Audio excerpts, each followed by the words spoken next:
Abram suas Bíblias comigo em Efésios capítulo 4. Nós vamos ler do verso 25 até o verso 32. Efésios capítulo 4.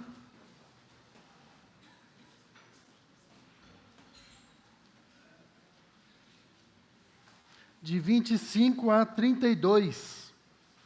Diz assim a palavra do nosso Deus: Por isso, deixando a mentira, fale cada um a verdade, com o seu próximo, porque somos membros uns dos outros. Irai-vos e não pequeis, não se ponha o sol sobre a vossa ira, nem deis lugar ao diabo. Aquele que furtava, não furte mais, antes trabalhe, fazendo com as próprias mãos o que é bom, para que tenha com o que acudir ao necessitado. Não saia da vossa boca nenhuma palavra torpe, e sim unicamente a que for boa para edificação, conforme a necessidade, e assim transmita a graça aos que ouvem. E não entristeçais o Espírito de Deus, no qual fostes selados para o dia da redenção. Longe de vós toda a amargura, e cólera, e ira, e gritaria, e blasfêmia, e bem assim toda malícia. Antes, sede uns para com os outros, benignos, compassivos, perdoando-vos uns aos outros, como também Deus em Cristo vos perdoou. Até aqui, a leitura da palavra do nosso Deus. Irmãos, nós estamos dando continuidade às nossas pregações em Efésios. Na última vez que eu preguei, nós falamos a respeito da santidade cristã oposta à dissolução, né? Naquele trecho que fala, isto porém digo no Senhor testifico, que não andeis como também andam os gentios, né? Lembrando que Paulo vai tratar agora os efésios, que são gentios, que são o povo não judeu, como se fosse o mesmo povo, um povo só. E gentil, ele passa a declarar que são aqueles que são fora, aquele que não teme a Deus, tá bom? E chega aqui, ele está dando continuidade a este ensino. Olha, porque vocês foram nasceram de novo, renovados no Espírito Santo, revistam do novo homem, criados segundo Deus, não mais criados segundo a carne, criados segundo Deus, em justiça, retidão, procedentes da fé. Por isso, tá? Uma vez que vocês são novas pessoas, agora que vocês foram transformados, vocês devem agir dessa maneira. Quando olhamos para a vida cristã, irmãos, uma das maiores distorções que nós encontramos hoje em dia, e acho que talvez sempre, é pessoas que se declaram como cristãos, declaram ter sua vida transformada, que tiveram sua vida transformada por Cristo, mas que continuam vivendo como a antiga vida, como eram antigamente, na forma dissoluta que eles viviam, que vocês viviam, que todos nós vivíamos antes da redenção, antes da transformação, antes da regeneração, antes que Cristo nos salvasse. Então, a maior distorção e a coisa mais estranha que existe é você dizer que é um cristão e viver como se não fosse. Não há novo homem sem uma nova vida. Lembra que Jesus ele fala disso lá em Mateus capítulo 9, verso 17. Ele vai dizer, olha, não dá para colocar vinho novo em odre velhos. Não dá para você forçar uma nova vida sobre uma nova atitude sobre uma vida antiga, vivendo uma vida como se vivia antes. E não dá, no vinho novo, no odre novo, você não coloca vinho velho, você fica trocando, não dá. Você precisa viver de acordo com o novo nascimento, a nova vida, a vida que você tem agora em Cristo Jesus. O apóstolo Paulo, ele começa dizendo que aquele que é o novo homem, aquele que foi transformado por Cristo, ele vai evidenciar isso em atitudes. Atitudes que revelam essa nova vida. Olha só o que ele diz aqui no texto. Por quê? Por vocês terem sido transformados, sendo salvos, colocados agora em aliança. Se a gente for para o capítulo 1, escolhidos antes da fundação do mundo, eleitos em Cristo Jesus, nele vivendo, nele estando, tal, sempre, Paulo usa muito, e eu gosto muito dessa expressão, nele também crido, selados pelo Espírito Santo, agora nessa nova vida. Agora que vocês estão assim, vocês devem fazer o quê? Deixe cada um a mentira. O apóstolo Paulo ele vai dizendo, olha, a primeira coisa ou uma das primeiras coisas que o cristão deve fazer, aquele que tem a nova vida, aquele que foi regenerado, aquele que foi salvo, é abandonar as práticas da antiga vida. Deixa a mentira. Talvez você já tenha conhecido pessoas que mentem tanto. Tem um colega meu que estudou comigo e depois trabalhou comigo, que ele era tão mentiroso, que se eu contar para vocês as mentiras que ele contava, você vai achar que eu que sou mentiroso. Porque era muito... Teve um dia, ele contava as mentiras dele e a gente no setor assim, olhava assim, todo mundo ficava quieto. Até que um dia, como eu conheci ele há mais tempo, eu falei, cara, isso não aconteceu, cara.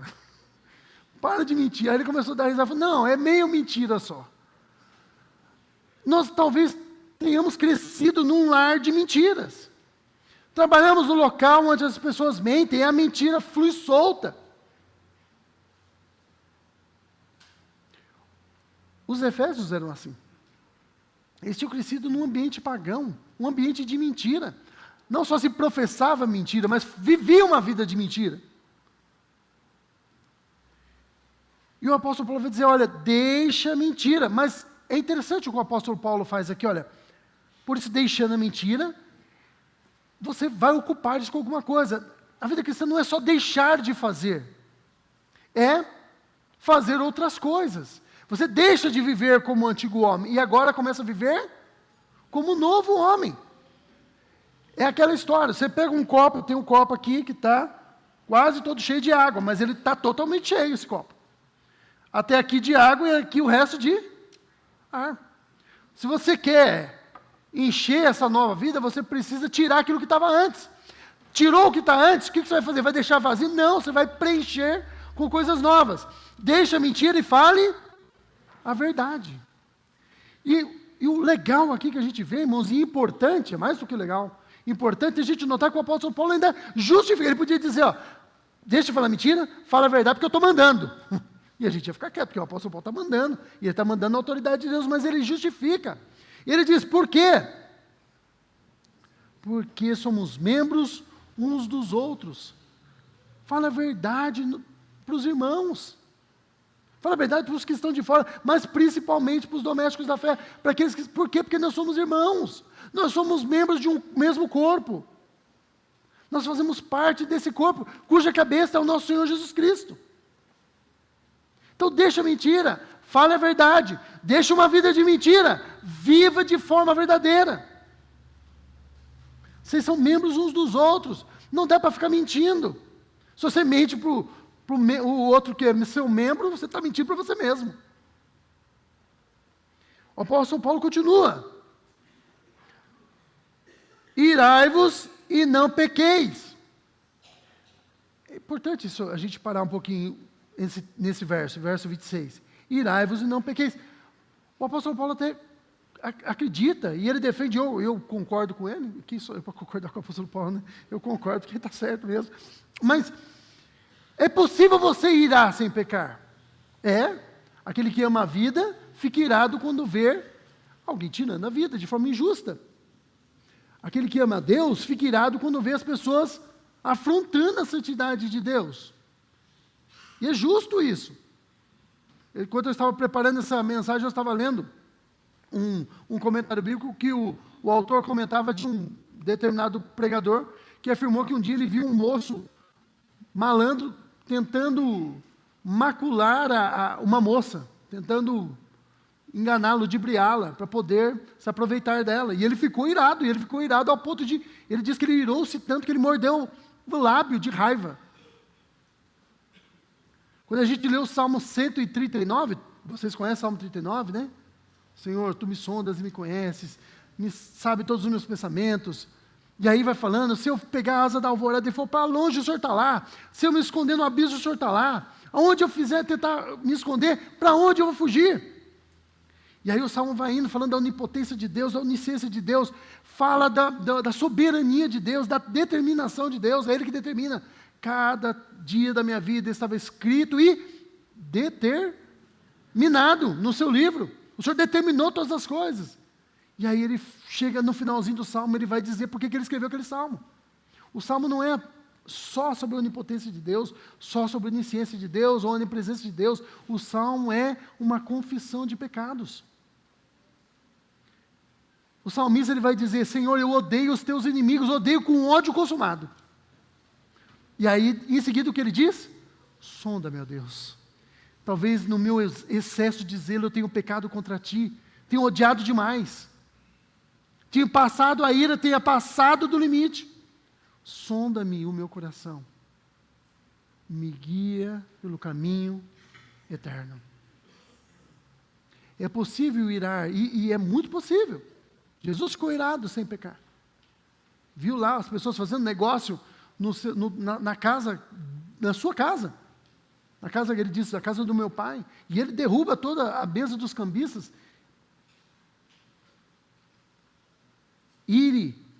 Ire-se com as coisas, fique irado com as coisas certas. Mas até nessa ira santa, ira justificada, nós temos que tomar cuidado, porque se a gente levar ou permitir que ela continue crescendo dentro do nosso coração, ela pode se tornar amargura.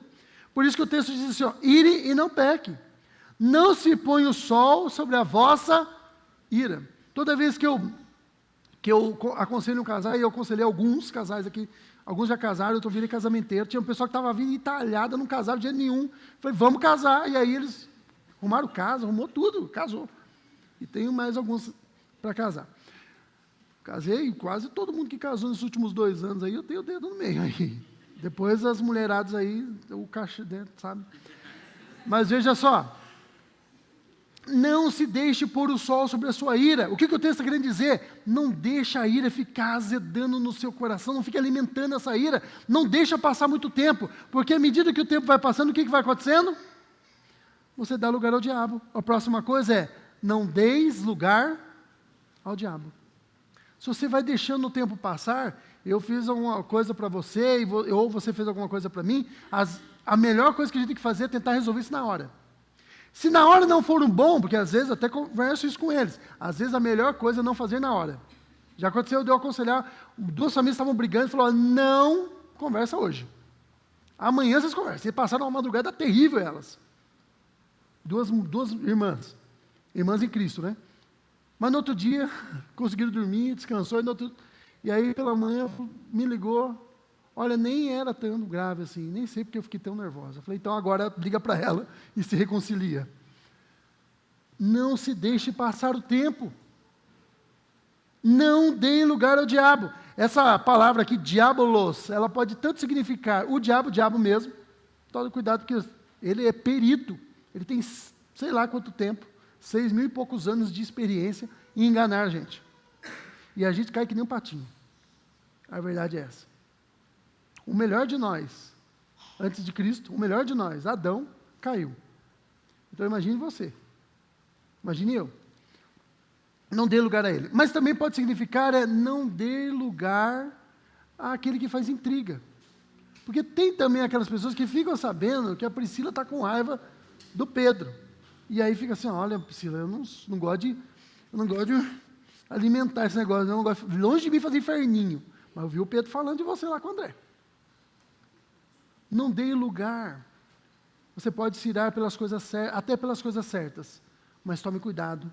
Não peque e não dê lugar ao diabo. Resolva logo isso, o mais rápido que você puder.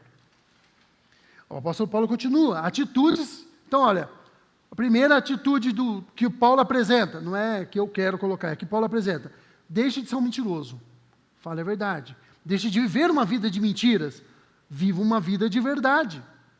Se diz ser cristão, uma aparência de bom moço, vocês olham para mim e falam, esse pastor é um homem de Deus, e sabe-se lá o que eu faço.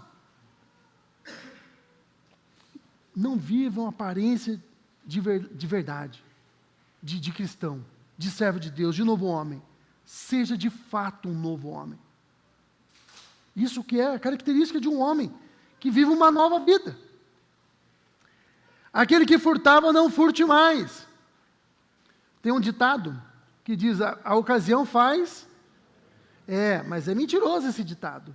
A ocasião não faz o ladrão, a ocasião revela o ladrão. Porque a Bíblia diz, irmãos, que os pecados começam no nosso coração. Quando a pessoa, ela adultera, ou quando ela rouba, ou quando ela faz qualquer outra coisa, primeiro isso aconteceu no coração dela. E depois que aconteceu no coração, até se tornar em atitude externa, é questão de tempo. Não furte mais. Não roube mais. Muitos desses efésios eram escravos. E alguns deles aproveitavam a hora que o patrão não estava olhando e pegavam um clips. Pegavam uma caneta Bic. Quem trabalha em locais onde tem muita gente trabalhando sabe quanto que uma caneta Bic vale. Porque, meu Deus do céu, o povo para gostar de uma caneta. Quando eu estava na coordenação lá da escola, eu assim, às vezes enchia a minha gaveta de caneta, o inimigo ia lá na hora que ninguém estava olhando. E quando chegava no final da semana, eu falei, meu Deus, aconteceu com as minhas canetas. Uma vez a minha já me deu um bolo de caneta, sem tampa. Eu falei, agora essa caneta vai ficar comigo pro resto da vida, porque sem tampa não adiantou nada. Ainda assim foram as canetas sem tampa mesmo. Não furte mais. Antes, olha só, que coisa importante, trabalhe. Não é só deixar de roubar, deixar de ser pessoa que não trabalha, preguiçoso. Mais do que isso, trabalhe. Conquiste as suas coisas. Irmãos, o apóstolo Paulo vai escrever lá em Tessalonicenses, se alguém não quiser trabalhar, também não, porque lá tinha gente, só acontecia lá, aqui não acontece, em nenhum outro lugar acontece no mundo. A pessoa não gostava de trabalhar, não queria gostar de trabalhar, talvez seja uma palavra forte, né? Deveríamos, porque o nosso trabalho é uma vocação, nós adoramos a Deus com ela. Mas você não gosta muito, mas trabalha, porque sabe que tem que trabalhar, tem responsabilidade, faz parte de ser adulto. A pessoa não quer trabalhar, ou quer ser chefe. Hoje nós estamos vivendo uma geração que todo mundo quer ser chefe. Todo mundo quer trabalhar. Eu falo uma coisa para a Priscila, trabalho tem, emprego tem. As pessoas querem emprego e não querem trabalho, né? Não querem trabalhar. Emprego tem. Procura alguém aí para encher uma laje aí. Está cheio de emprego aí, que a gente não quer, a gente quer. A gente quer ficar na frente do computador, no ar-condicionado. Então você vai ter que estudar, você vai ter que se dedicar bastante, mas trabalhe. E olha só, o apóstolo Paulo, ele tira o que é ruim, ele fala que você deve abandonar o que é ruim, deve abraçar aquilo que é certo, aquilo que agrada a Deus, mas ele justifica, olha só, de novo aqui, fazendo com as próprias mãos o que é bom, trabalho lícito. Trabalho não é qualquer trabalho, trabalho de tudo aí. Para quê? Para que tenha com que acudir ao necessitado. Olha só, trabalhe para que você possa ter recursos para ajudar o outro que precisa. Eu gosto da forma que a reforma protestante encarava o trabalho. Era diferente da forma que a igreja medieval encarava o trabalho. A palavra trabalho, inclusive, vem de uma palavra chamada tripalium, no latim, que significa instrumento de tortura. Era assim que o povo encarava o trabalho. Talvez assim que você encara o trabalho também. Mas os reformadores entenderam que o trabalho é vocação. E o lucro? O lucro é a maldição. Você tá trabalhando e está lucrando, você está explorando alguém. Os reformadores falavam, não, o trabalho é resultado, o lucro é resultado do trabalho. Ele deve ser usado de forma honesta, de forma correta, para ajudar o necessitado, para melhorar as condições da sua família. Trabalhe até o ponto que você possa ajudar, que você consiga, com seus recursos, ajudar outro. Lembre que a palavra de Deus diz, melhor coisa é dar do que... Porque se você está podendo dar, significa que você está numa situação que você não precisa depender de ninguém. Eu estava conversando com o Dr. Mauro hoje de manhã, ele falou assim, é muito difícil depender. Ele não está precisando depender financeira, não é dependência financeira, mas ele está com dificuldade com a visão, e ele está precisando de pessoas que ajudem ele, vocês viram aqui, né? É muito difícil, é verdade, porque a gente acha que está incomodando as outras pessoas, mas é bom quando a gente pode ajudar. Graças a Deus eu posso ajudar, ainda não cheguei ao ponto, talvez daqui a uns anos, se eu chegar na idade do Dr. Mauro, eu preciso de ajuda também. É bom quando a gente pode dar. Trabalhe até o ponto que você possa ajudar e não precise de ajuda. Não saia da vossa boca. Aí nós entramos. Primeiro, então, o novo homem é aquele que possui novas atitudes. Mas o novo homem é aquele também que tem um coração que não entristece o Espírito Santo. Verso 29 e 30, olha só. Não saia da vossa boca nenhuma palavra torpe. Você pode até falar coisas torpes como uma atitude. E de fato é uma atitude. Mas lembre-se do que a Bíblia fala, que a boca fala do que está cheio.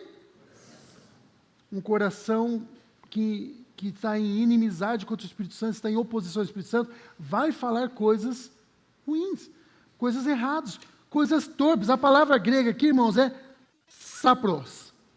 Significa algo podre, algo ruim. Não saia da sua boca palavras blasfemas. Não saia da sua boca palavras que tragam maledicência. Não saia da sua boca palavras promíscuas. Não saia isso da sua boca. É muito triste. É lamentável. Quando o cristão é aquele que puxa a piadinha obscena. Ou quando não puxa, menos ruim, mas é ruim de todo jeito.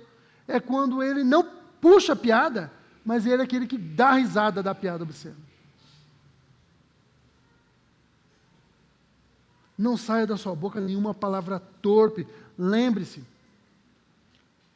quando o apóstolo Pedro estava lá no julgamento de Jesus, e as pessoas acharam que ele parecia com Jesus, uma das vezes, se eu não me engano, é a segunda vez, quando alguém acusa ele, falou, não, você é um deles, sim, você fala como eles. Existem duas coisas. A primeira é que ele era um galileu, Jesus também vinha da Galiléia, podia ser que o sotaque era parecido. Mas não é disso que o texto está falando. Sabe por quê? Como é que Pedro fez para se distanciar de Jesus? O que o texto diz? Que ele começou a praguejar.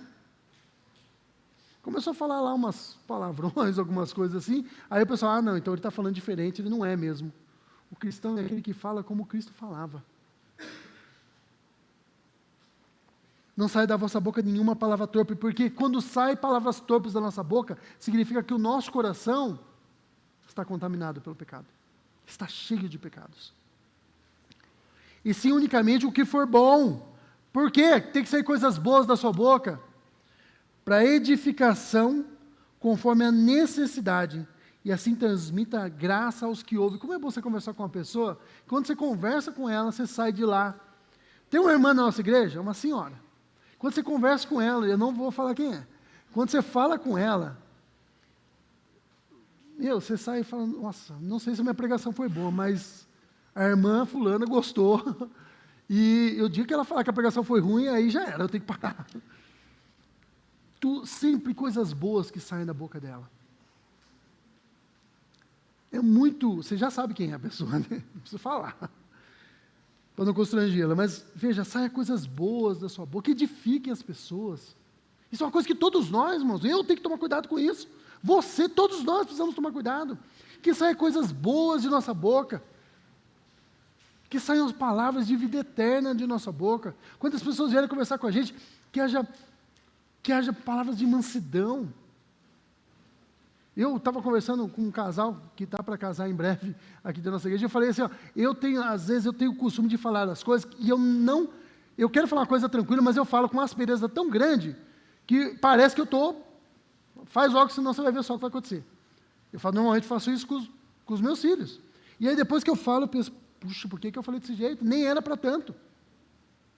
Fale coisas boas, Diogo, fale coisas boas, cada um de vocês. Fale com mansidão, com tranquilidade, com calma, para que você transmita a graça aos que ouvem. É tão bom quando a gente ouve alguém que nos fortalece, que nos anima. E não entristeças o Espírito de Deus. Irmãos, é claro que isso não significa que dá para você entristecer o Espírito Santo tão facilmente, que ele é passivo dessas coisas. Aqui nós temos um antropopatismo. Quando mostrar, assim, quando apresentam em Deus um sentimento que normalmente é humano, tá? Não quer dizer que você vai deixar ele triste, você vai ficar triste, cabisbaixo, o Espírito Santo lá, não é isso, tá bom? Significa o seguinte, não afronte o Espírito Santo. Não vá contra ele, não entristeça. E como que a gente pode entristecer? Afrontando, desobedecendo, nos tornando pessoas difíceis de lidar, resistindo àquilo que o Espírito Santo fala, inclusive na pregação, ou principalmente na pregação. Irmãos, o apóstolo Paulo, ele talvez seja o apóstolo do Espírito Santo. ele menciona o Espírito Santo, direta ou indiretamente, mais de 90 vezes nos seus escritos. Quase tudo que a gente sabe do Espírito Santo, nós aprendemos com o apóstolo Paulo. Não entristeça o Espírito Santo, Espírito que vocês foram selados com ele. Olha só, no qual foste selados para o dia da redenção. Você não pode entristecer o Espírito Santo, por quê? Porque ele, irmãos, Deus, a Trindade, ela não tem nome, como nós temos nome. Toda vez que Deus, o Pai, o Filho ou o Espírito Santo, eles se apresentam para nós, eles declaram um nome que mostra algo, um aspecto de quem ele é. Quando o Espírito, nós chamamos o Espírito Santo de Espírito Santo, porque ele é o Espírito Santo, a palavra pneuma, aigos, ela significa aquele que dá vida santa. É aquele que nos dá vida, porque nós estávamos mortos. Quando eu falo morto em delitos e pecados, porque a Bíblia fala em Efésios capítulo 2, no livro que nós estamos lendo, estudando, não está falando que você está, talvez você entenda assim, puxa, mas estava morto, é o defunto lá. Não, é morto espiritual. É bom a gente deixar algumas coisas claras, porque talvez, alguém que não está acostumado com o linguajar cristão, e pensa, como assim o cara estava morto e ele levantou? A gente vira que nem o Nicodemos, né? Como é que eu posso nascer de novo? Vou entrar na barriga da minha mãe? A gente olha e fala assim, como é que o Nicodemos não entendeu isso? É porque você tem 2000 anos de história cristã, o Nicodemos está escutando isso pela primeira vez. Não entristeça o Espírito Santo, aquele que te deu vida, aquele com quem você foi selado, aquele que te mantém santo, aquele que te chama à santidade, aquele que atrai você para a santidade, que te dá uma vida santa e vai trabalhando na sua vida para que processualmente você se torne cada dia mais santo. Não entristeça ele, se submeta. Deixe de fazer as coisas que ele fala. O texto aqui está dizendo. Aquele que nasceu de novo, aquele que é um novo homem, ele não apenas deixa as obras de injustiça, ele também trabalha em seu coração, para que o coração dele seja um coração de alguém que agrada a Deus, que é um verdadeiro adorador. Por fim, irmãos, o último fragmento desse texto, o novo homem é aquele que teve a remoção completa da disposição pecaminosa. Olha o que o texto vai dizer aqui, no verso 31 em diante, 31 e 32, o apóstolo Paulo retoma, falando agora uma outra lista de pecados. Longe de vós toda amargura, e cólera, e ira. Opa, peraí. Mas lá em cima, no verso 26, o apóstolo Paulo falou que a gente podia irar e não pecar. A palavra, inclusive, é a mesma, viu? Eu até anotei aqui, a palavra, lá em cima, lá no verso 26, é orgizeste. E no verso 31, é orgué. É a mesma palavra, só que ela está num modo diferente, por isso que ela parece ser diferente. É a mesma palavra, a palavra ira é igual. Só que o que muda, qualifica essa ira como uma ira pecaminosa, ela está unida à amargura e cólera. Longe de vocês a ira pecaminosa. Por quê? Porque lá em cima dizia que você podia se irar, mas você não deveria pecar através dessa ira. Deixar essa ira azedar no seu coração. Longe de vocês toda a amargura, cólera. Cólera é ira descontrolada, é muita raiva. Gritaria, olha, volta lá as questões lá de cima do falar, né? Gritaria e blasfêmias, e bem assim como toda malícia. Você já conversou com uma pessoa que ela fala assim, ela faz aquela piadinha capciosa. Você fala um negócio assim, aí você responde inocentemente, a pessoa, você já fez, né? Cara, que raiva que eu tenho de pessoas assim. Longe de você esse tipo de brincadeira, não faça isso. Quando alguém fizer, fala, cara, sério, você tem 12 anos? Pronto, acabou. Estava comentando com o Fernando Diácono, nós fomos levar a ceia ontem para a dona Dorothy, 94 anos, 80 anos servindo a Cristo, irmãos. Se a gente chegar aos 80 anos, está ótimo. 80 anos servindo a Cristo. Ela lembra como foi que ela foi evangelizada. Ela contou para nós. Bom, nós estávamos saindo de lá, e aí nós começamos a conversar sobre grupos de WhatsApp, e eu mencionei que meu irmão me colocou num grupo de um ex-colegas meus, de 98, quando eu estava no Exército. E aí, eles faziam as mesmas brincadeiras bobas que eles faziam quando eles tinham 18 anos. Eu falei, eu estou com 40, como é que esses caras... Aí eu Não dá para aguentar ficar nesse grupo. E fora outras coisas, né? Fora pornografias e tudo mais que eles mandavam. Saí do grupo, meu irmão me colocava de volta. Eu saí, ele colocou de volta. Eu falei, Murilo, você está com problema, cara? Por que você está fazendo isso comigo? Não, fica lá, fica lá. Eu falei, não, pelo amor de Deus, não aguento não. Longe de vocês toda a malícia. Antes, lembra, o apóstolo Paulo fala aquilo que a gente tem que deixar, mas nós temos que abraçar. Antes, sede uns para com os outros benignos. Não cheio de ira, de cólera, de amargura, mas benignos. Que façam coisas boas um para o outro. Que tenham um olhar compassivo, bondoso. Compassivos. Perdoando-vos uns aos outros. E a Bíblia sempre joga pesado com a gente, irmãos. Deus não brinca. Perdoe os outros como é que você vai... O que você fala diante disso? Como Cristo te perdoou. Olha só, ele coloca no padrão mais alto. Você tem que perdoar, você foi perdoado. Aquela pessoa que você acha que não merece, você achava que você merecia perdão? Perdoe como Cristo perdoou vocês. Substitua a ira, gritaria, blasfêmia e todas essas coisas, essas malícias. Gente escandalosa, pelo amor de Deus, isso não é coisa de cristão. Substitua por benignidade, compassividade, perdão. Lembrando sempre que Cristo perdoou vocês. Cristo me perdoou, como que eu posso negar perdão? Muito perdoa quem muito foi perdoado. Pois bem, irmãos, vamos concluir. Depois de tudo isso que nós vimos aqui, o texto coloca diante de nós uma realidade que não pode ser evitada. Paulo não deixa espaço para neutralidade. Não existe neutralidade na vida cristã. Não tem você abandona os atos pecaminosos e fica assim mesmo. Não. Fica só vivendo a sua vida. Não. Abandone os atos pecaminosos e abrace obras de justiça. Boas obras. E o que são as boas obras?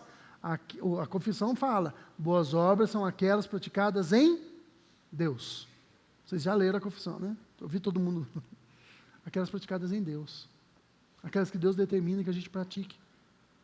Não tem espaço para neutralidade. Vocês já ouviram aquela história? Horrível essa história, não gosto dela, mas ela ilustra bem, mais ou menos, né? Mas dentro do que a gente quer falar. Aquela do muro, né? O cara está em cima do muro, Deus de um lado, o diabo do outro. A parte que eu não gosto é aquela parte que Jesus fica, pelo amor de Deus, vem, por amor de mim, vem para cá, deixa eu te salvar. Coitado de Jesus, fica até com dó dele.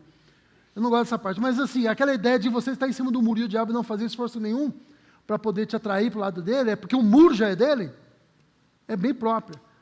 Não tem espaço para neutralidade na vida cristã. Você tem que ser servo de Deus.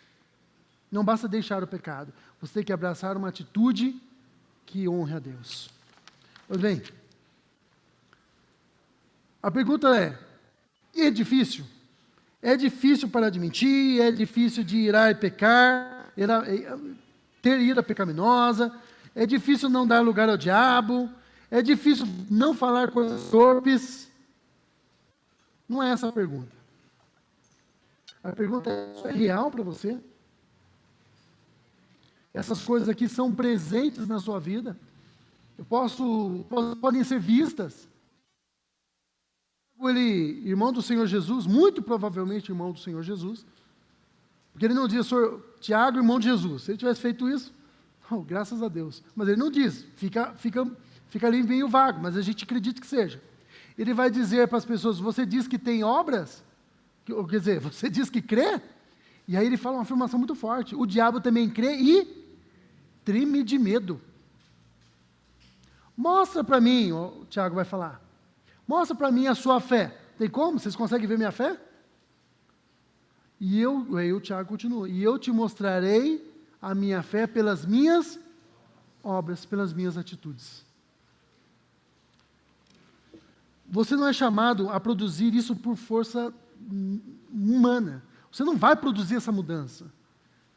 Essas mudanças, irmãos, são resultado de um agir transformador do Espírito Santo. Você já é salvo. E se essas coisas não são presentes em mim, pastor, o que eu tenho que fazer? Irmãos, meios de graça. Se aproxime de Deus através da... Quais são os meios de graça? Oração, leitura da palavra, a pregação, os sacramentos. A ceia, o batismo. No batismo, lembre-se da nova vida, você foi inserido no povo da aliança. Deus fez isso por você também. Na ceia, lembre-se, você foi inserido no povo da aliança e você permanece em aliança com Deus. Então a questão aqui não é mude o seu comportamento, mas abandone qualquer ilusão de cristianismo superficial e viva de fato como alguém que pertence a Deus. Não é forçar, é se aproximar de Deus, porque essas coisas vão sendo transformadas dentro de nós. O apóstolo Paulo, irmãos, deixa claro aqui, não existe novo homem sem uma nova vida. Vida que glorifica ao único e verdadeiro Deus. Aquele que nos comprou, aquele que nos salvou, mas aquele que promove em nós a santificação. Não entristeça o Espírito Santo com as suas atitudes e com o seu coração pecaminoso, porque as suas atitudes demonstram também um coração pecaminoso, um coração que entristece a Deus. Viva de conformidade com essa nova vida que Deus te deu. Você é um novo homem, uma nova mulher. Viva para a glória desse que é o único e verdadeiro Deus. Faça os ajustes, analise, veja, sonda o seu coração. E quando chegar num ponto que você não consegue mais, lembre-se da oração do salmista. Senhor, o Senhor me conhece todos os dias, por dentro e por fora. Sonda o Senhor o meu coração. Vê se há em mim ainda caminhos tortos, caminhos enegrecidos pelo pecado. E me guia pelo caminho da luz, o caminho da santidade, o caminho eterno. Feche seus olhos, vamos orar. Senhor nosso Deus, ó Pai, nós vimos, ó Deus eterno, que a Tua palavra diz, através do Teu servo Paulo, servo que o Senhor chamou, salvou, comissionou e inspirou para que escrevesse essas palavras ao nosso coração. Talvez, Senhor Deus, e certamente, mais do que talvez, certamente há em nós resquícios de uma antiga vida, uma vida que estava em afronta ao Senhor, que estava em rebelião contra Ti, e nós ainda demonstramos atitudes que não revelam o Deus que nós temos, um Deus que é santo. Ajuda-nos, ó Pai, ajuda-nos a mudar de atitudes, ajuda-nos a reconhecer onde precisa ser mudado, que falemos a verdade, que iremos por coisas santas, mas que não deixemos essa ira corroer o nosso ser, que trabalhemos para poder ajudar a outros, que sejamos úteis. Ó Deus, que sejamos pessoas misericordiosas, que amam, que falam coisas boas, que podem, Senhor Deus, levantar e fortalecer aqueles que estão trôpegos e fracos. Nos guia pelo caminho eterno, Pai. Faz-nos teus. E aonde a gente não consegue enxergar, que é mais profundo do que os nossos olhos podem ver, que a nossa mente pode prescrutar. O Senhor, que é o Deus que sonda todo o nosso coração, até o mais íntimo de nosso ser. Vai lá, Senhor, nos mostra, nos muda e nos guia pelo caminho eterno, para que o Teu nome, ó Deus eterno, o Teu nome que é santo e bendito para sempre, venha a ser glorificado através de nós, que as pessoas vejam Cristo em nós, e elas glorifiquem o Senhor por causa disso.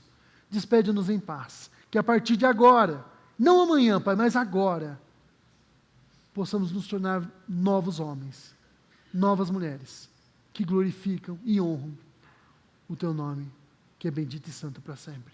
É o que pedimos em nome de Cristo Jesus, nosso Senhor e Salvador.